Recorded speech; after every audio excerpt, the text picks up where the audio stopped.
بسم اللہ الرحمن الرحیم۔ السلام علیکم دوستو، امید انفو کو سبسکرائب کریں اور بیل آئیکن پر ضرور کلک کریں۔ میرے آگے ہوتا ہے شب و روز تماشا میرے آگے۔ اسپیکر صاحب، بڑی جامع بات کی خواجہ آصف صاحب نے، اور میں آپ کی باتوں کا بھی اور خواجہ آصف صاحب کی باتوں کا بھی ایک ایک نقطے کا جواب دینا چاہوں گا، فیکٹ سامنے رکھوں گا۔ اسپیکر صاحب، سب سے پہلے تو میں ذرا حقائق سامنے رکھ دوں۔ انہوں نے اپنی بات کا آغاز کیا تھا کمیٹیز سے۔ میں ایک ایک جو ان کا نقطہ تھا اس کی بات کروں گا۔ کہتے کہ کمیٹیز فعال نہیں ہیں۔ اسپیکر صاحب، اس ہاؤس میں آج جتنی بحث ہوئی ہے، میں آپ کے سامنے اسپیکر صاحب جب آپ بیٹھے تھے میں دیکھ رہا تھا کہ پتہ نہیں اسپیکر صاحب، اسپیکر ڈاکٹر اسد قیصر صاحب بیٹھے ہیں اور ہم تمام جو حضرات یہاں پہ بیٹھے تمام کے تمام ڈاکٹران ہیں۔ ہم صرف بات کر رہے ہیں کسی اور ایشو کے اوپر۔ کیا ہم نے اس ملک کے اندر اور اس پارلیمنٹ کے اندر، اسپیکر صاحب میں ہمیشہ بات کرتا ہوں، آج ہمارا ISF ہے، پاکستان تحریک انصاف کا اسٹوڈنٹ ونگ، ان کا یوم تاسیس ہے۔ اسپیکر صاحب، ہم جیسے نوجوان سیاست میں کیوں آئے تھے؟ اسپیکر صاحب، ہم کچھ خواب لے کے آئے تھے۔ اسپیکر صاحب، یہ دو نہیں ایک پاکستان نعرہ نہیں، ہمارا ایمان ہے کہ ہم صحیح معنوں میں فلاحی ریاست بنائیں گے جہاں پہ غریب کے لیے اور امیر کے لیے ایک قانون ہوگا۔ اسپیکر صاحب، آپ نے بات کی کہ ووٹ کو عزت دو، میرا نعرہ ہے کہ ووٹر کو عزت دو۔ اس ووٹر کو عزت دو جو غربت کی لکیر سے نیچے زندگی گزار رہا ہے۔ اس ووٹر کو عزت دو جس کے گھر میں 2 وقت کی روٹی نہیں مل رہی۔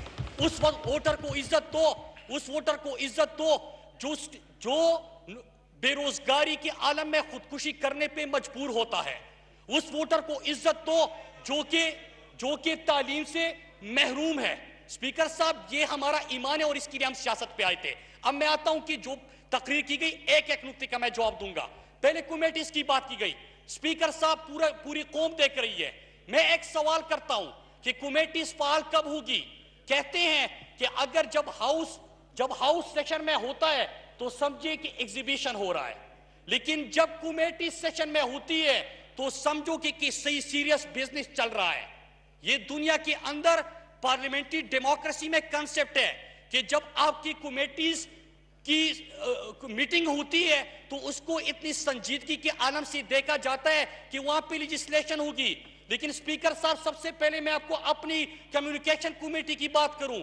1 سال تک کمیٹی اس لیے نہیں بنا رہے تھے کہ جس کے اوپر ٹھیکیداری اور کرپشن کے کیسز چل رہے تھے، نون لیگ کہہ رہی تھی کہ اسی ٹھیکیدار کے بھائی کو اپنے چیئرمین لگانا ہے۔ اسپیکر صاحب، اس طرح ہاؤس نہیں چلتا۔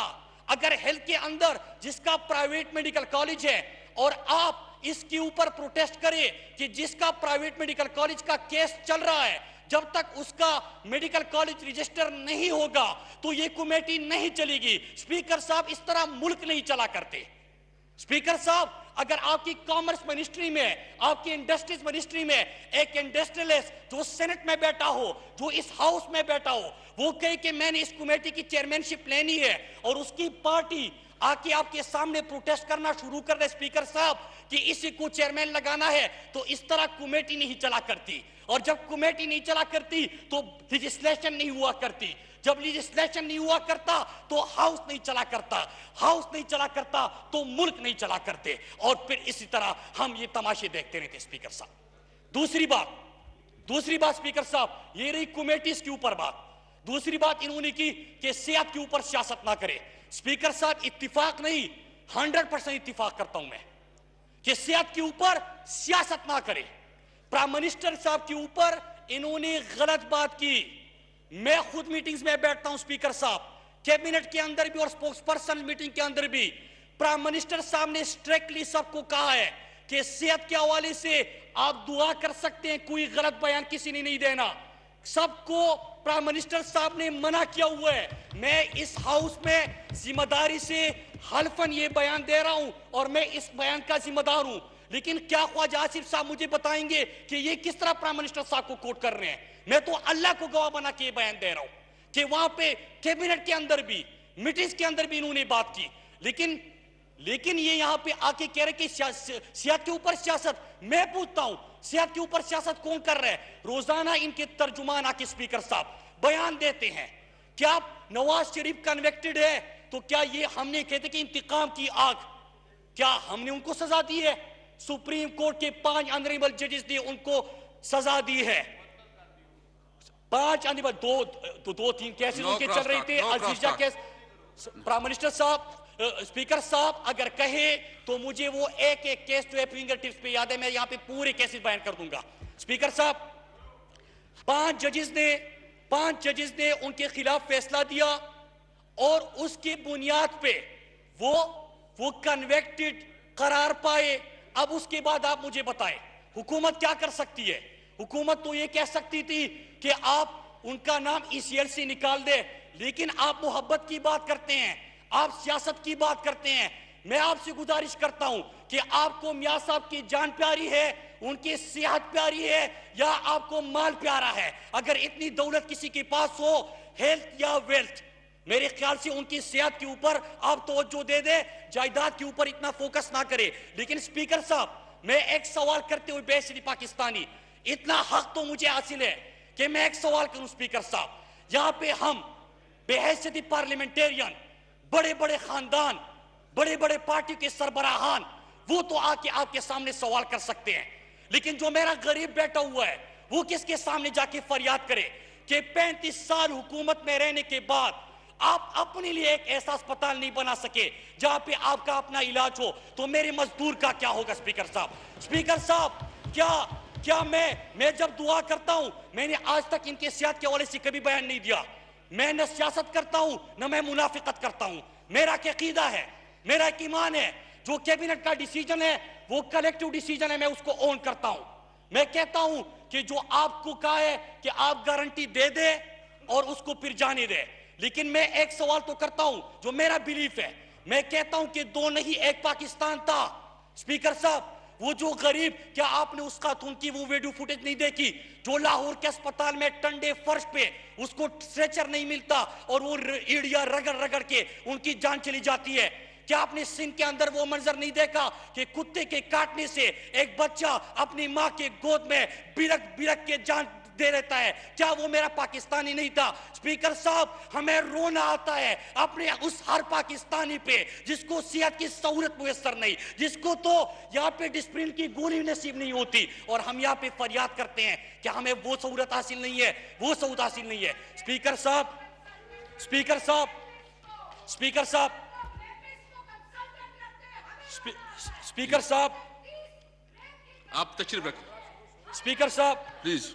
اسپیکر صاحب، میں بالکل اسپیکر صاحب، وہ کہتے کہ محبت کون کرتا ہے، سیاست کون کرتا ہے. مجھے معلوم ہے میری حفاظت کون کرتا ہے. محبت کون کرتا ہے، سیاست کون کرتا ہے، مجھے معلوم ہے میری حفاظت کون کرتا ہے. ہم ہی نے لاج رکھی ہے بزرگوں کی یہاں، ورنہ سبھی ٹکڑوں پہ پلتے ہیں. بغاوت کون کرتا ہے. اسپیکر صاحب، بات اتنی سی ہے کہ جو فیکٹس پرائم منسٹر صاحب کو غلط کوٹ کیا گیا، میں نے کہا کہ میں یہاں پہ ریکارڈ کی درستگی کی بات کروں. اور دوسری چیز، انہوں نے کہا کہ جنہوں نے بھاگنا تھا اور واپس نہیں آنا تھا وہ نہیں آئے. اسپیکر صاحب، ذرا قوم کے سامنے وہ بھی رکھ لیتے ہیں. اسحاق ڈار، وہ میرا تو کوئی کچھ نہیں لگتا. اسحاق ڈار، ان کا فائنانس منسٹر، ایفیڈیوٹ ہے، منی لانڈرنگ کا مرکزی کردار، شریف خاندان کے لیے منی لانڈرنگ کرتا تھا. وہ مفرور ہے، ان کا وزیر خزانہ تھا، برطانیہ کے اندر بیٹھا ہوا ہے، واپس نہیں آیا. انہوں نے کہا کہ جنہوں نے واپس نہیں آنا تھا وہ واپس نہیں آیا. ایک علی عمران، کس کا داماد ہے؟ شہباز شریف کا، وہ وہاں پہ بیٹھا ہوا ہے. جو نہیں آنا تھا وہ نہیں آیا. میاں صاحب، بڑی محبت جاگ رہی تھی. میں یہی تو کہہ رہا ہوں کہ صحت کے اوپر سیاست نہ کرے. دونوں صاحبزادوں کو اس وقت میاں صاحب کے ساتھ ہونا چاہیے تھا. ان کی والد صاحبہ کے لیے اگر میں دعا کر سکتا ہوں، آپ دعا کر سکتے ہیں، تو بیٹے تو تیمرداری بھی کرے.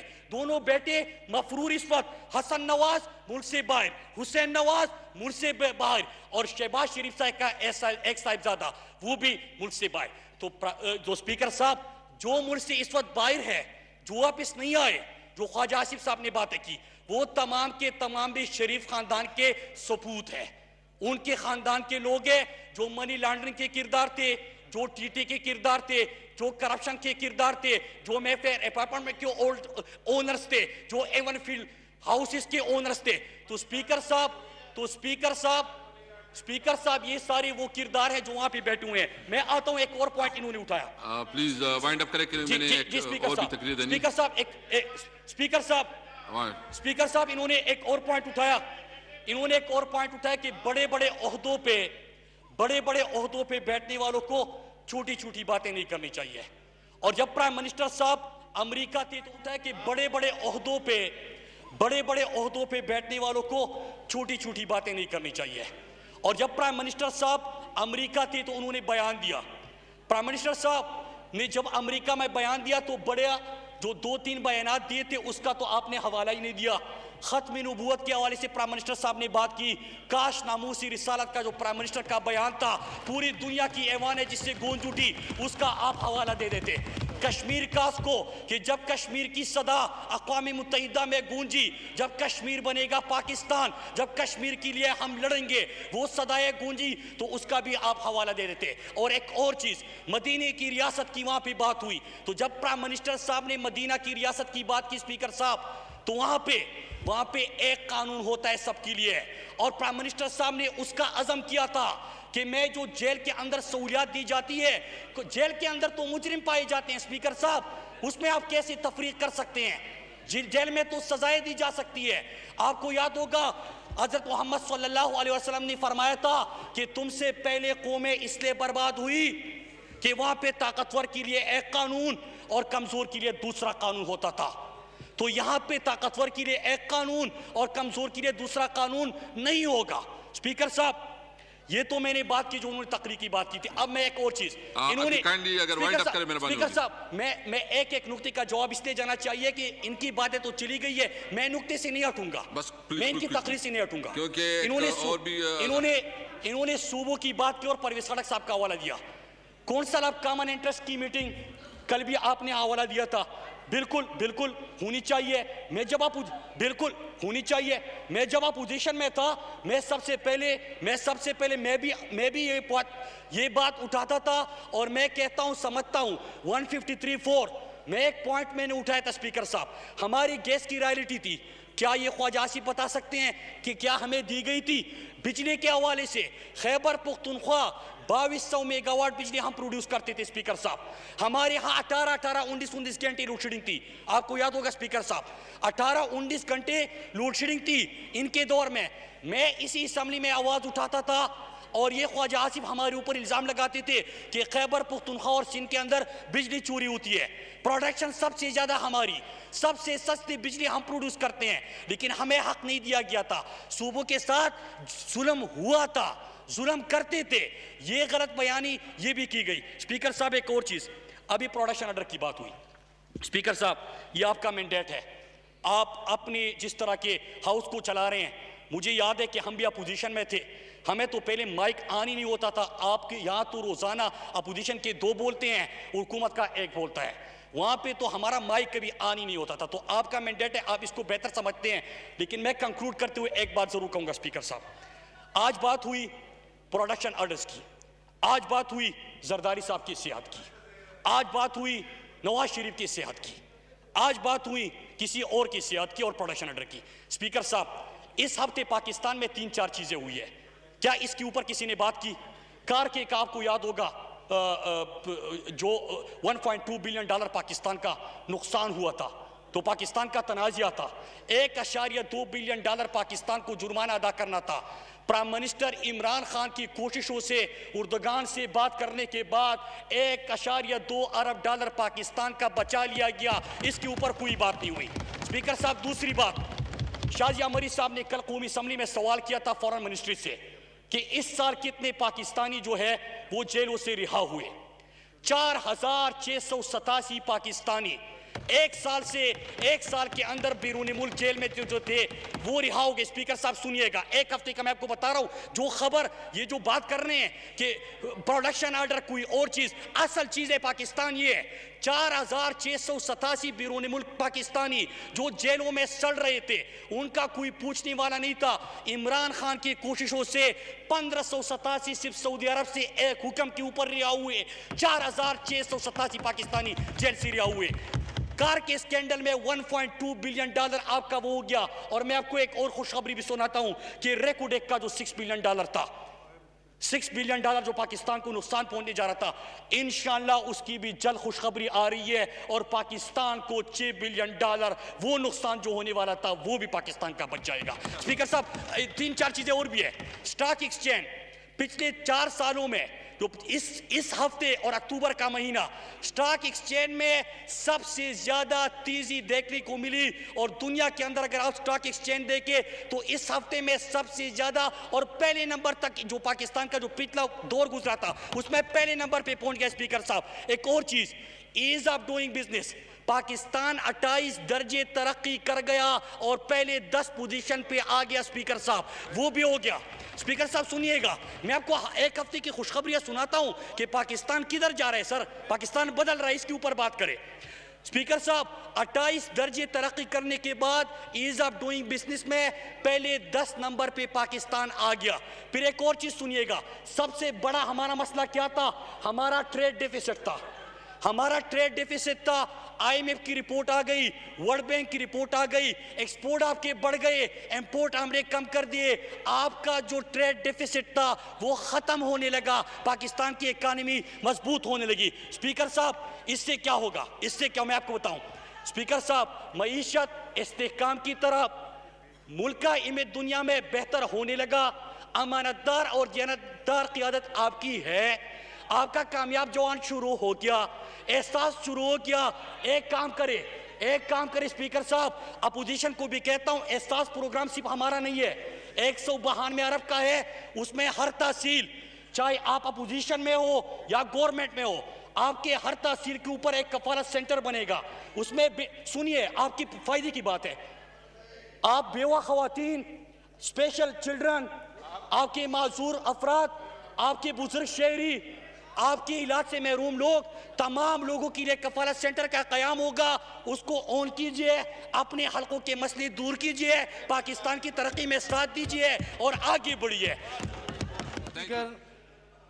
میں آپ کی توجہ بلوچستان کے ضلع نصیر آباد, بلوچستان کی دیگر علاقوں میں جو وہاں کی قبائلی بلوچ لوگ ہیں, ان کی زمینوں پہ ضلعی انتظامیہ کے ارباب اختیار کی جانب سے زمینوں پہ قبضہ گیری کا ایک سلسلہ